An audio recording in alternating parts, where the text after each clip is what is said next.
వేదవ్యాస మహర్షి రాసింది ఒక భాగవత పురాణం మాత్రమే. మిగతా పురాణాలు ఏవి మనకు ప్రమాణం కావు. అవన్నీ పుక్కిట పురాణాలు. భాగవత పురాణం మాత్రమే మనకి ప్రామాణికమైనటువంటి పురాణము.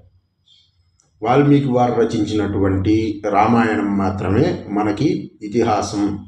ఈ ఇతిహాసం మనకు ప్రామాణికము. దాన్ని గుర్తుపెట్టుకోండి.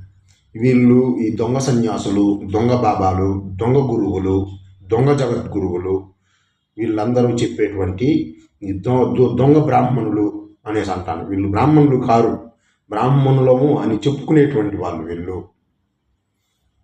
వీళ్ళు చెప్పేటువంటి కట్టుకథల్ని, పుక్కిటి పురాణాలని ప్రవచనాల రూపంలో కోట్లాది మంది చూసేటువంటి టీవీ ఛానళ్ళలో కూర్చొని వీళ్ళు చెప్పేటువంటి కట్టుకథల్ని గొర్రెల్లాగా నమ్మకండి. నమ్మి ఇట్లాంటి అసత్యుల్ని, ఇట్లాంటి తప్పుడు మనుషుల్ని